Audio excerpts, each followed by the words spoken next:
Good morning. I'm Dr. Julie Dragstra, and I am the instructor for Nursing 440A, and I'm excited to be on this journey with you.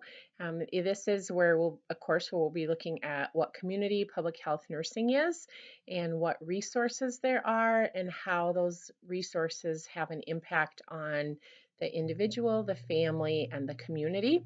And no matter what setting you work in, if you work in acute care, or again, whatever setting, the value of knowing what resources are in your community, where you can refer your patients. Because if you think about it, most patients are only hospitalized for a very short amount of time, and the majority of their time they are actually living with their health status and situation in community, and how the social determinants of health really have an impact with this. When you think about finances, you think about education, you think about environment, access to healthcare, etc. And so I hope that um, no matter, like I said, where you work, that you will take some value away from this course and some application. So I just want to go over a little bit what the course looks like, what the expectations are, and to let you know that I am here to help facilitate your learning. And part of that includes if you have questions, don't hesitate to ask me. Email is probably the best way to get a hold of me, and I will try and get back to you within 24 hours at the latest. But hopefully sooner than that if you have a question about something. So when we look at week one, this first week, the syllabus is listed under the course information, and that is a good guide for you and kind of lists out for you week by week what's going on. When you look in Blackboard in the actual course, if you look under content on the left-hand side, that'll have the modules broken out on a weekly basis for you. And there's just some different tools in there, some videos to watch, some additional resources, that kind of thing. And then also be aware that you will need to click on the discussions link on the left-hand side as well, because that's where the discussions will be. And there's two types of discussions. One is where there'll be a topic and you'll present some information on it. It should be scholarly and approximately 2 paragraphs of content. That's new knowledge that you can share with your classmates. Your textbook is a great resource, but it should not be the only source. And so you also need to find some outside or additional sources and make sure that when you include those that you are citing them and referencing them appropriately so that it's not plagiarism, and that so people are aware where the ideas and the additional information came from. So that initial scholarly post needs to be done by Thursday at midnight, and then you need to respond to 2 of your classmates by Sunday night at midnight. And again, that needs to be a scholarly response, not just simply, "Hey Joe, that was a great posting." That doesn't really help or facilitate the learning or the conversation. So just if you want to say that was a great post, that's fine, but then go on and add additionally your other comments that you have with it. So, and then the second discussion that there is there's case studies. And so some of those will be things that they'll be reading, and you'll read it. Then there'll be some questions listed. You'll answer the questions. And so then once you do that, then you will, which needs to be done by Thursday at midnight, then you will be able to respond to 2 of your classmates as well, which needs to be done by Thursday night. So like I said, you definitely use your textbook as a resource, but also add additional sources as well. So for example, week one, it'll have you do an introduction.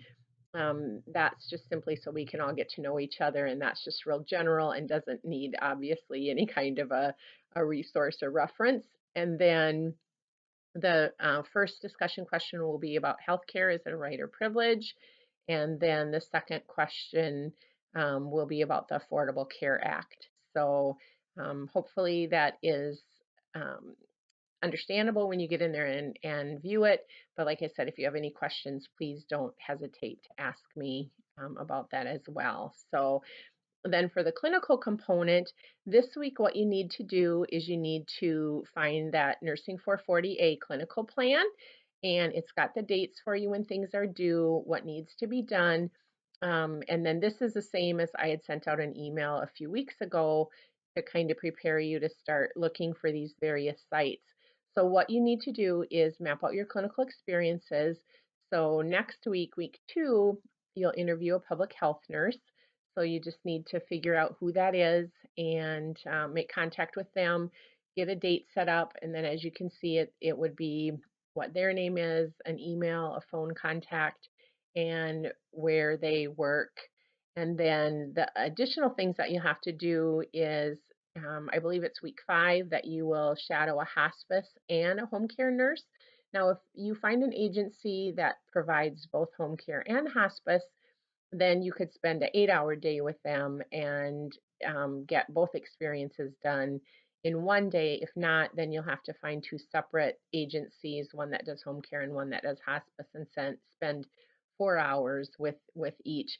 And so part of this would be you'd go on visits with them, that kind of thing, but then just really pick their brains, figure out, what's the requirements for home care?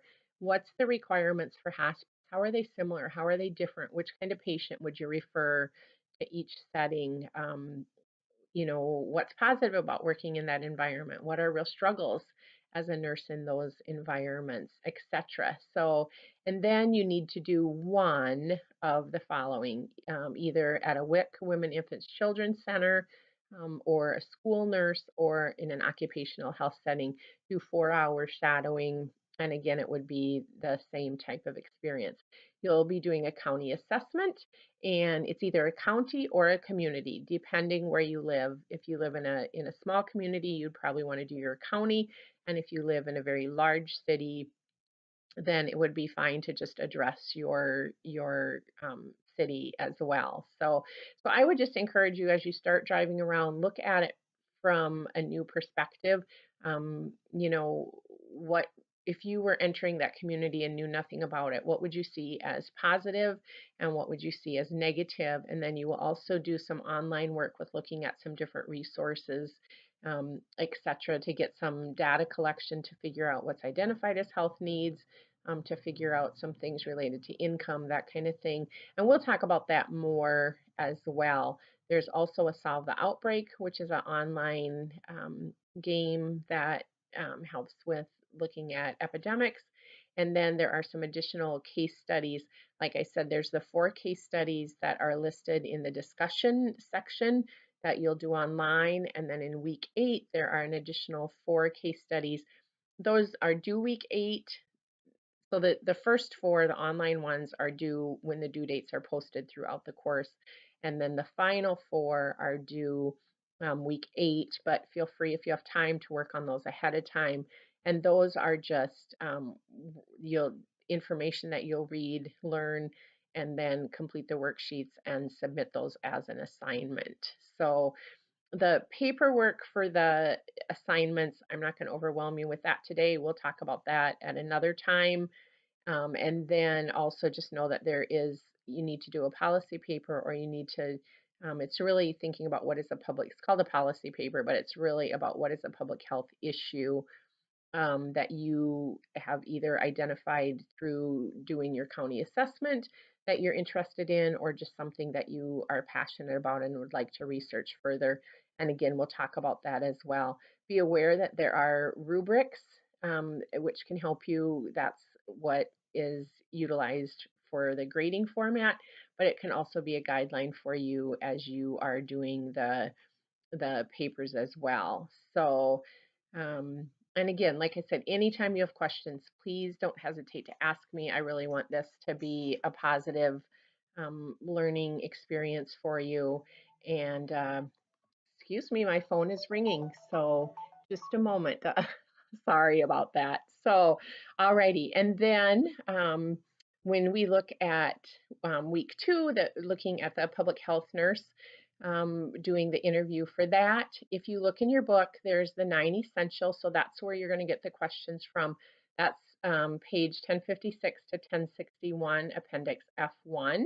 And so look at what those 9 essentials are. Part of that includes assessment, which is, if you think about the nursing process, that's the first step in the nursing process. Although the first step in the nursing process at Northwestern College is we talk about relationships, that you have to develop a relationship before you can do anything else. But as how you learned it with ADPI is assessment.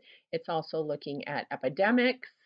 Is it a safe environment, air, food, water, monitoring services. So we'll talk about what the core functions of um, public health is, which include assessment and assurance, which is making sure you have an adequate workforce and policy.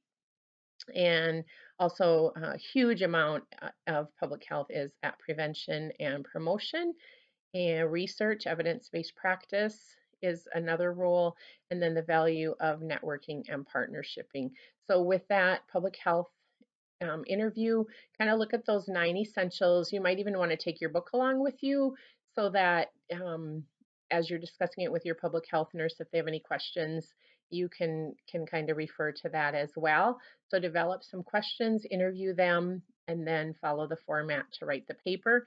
The other thing, when it lists the 9 essentials, there is a 10th thing listed, and that's the China HIP, CHNA HP, and ask your public health nurse about that as well. It's a tool that they have to use and that they have to gather data and report to agencies, the state, and then that helps them to develop their plan of action going forth, and that gets done every 5 years. So that will be something you'll want to visit with them about as well. So again, looking forward to being a part of this class with you.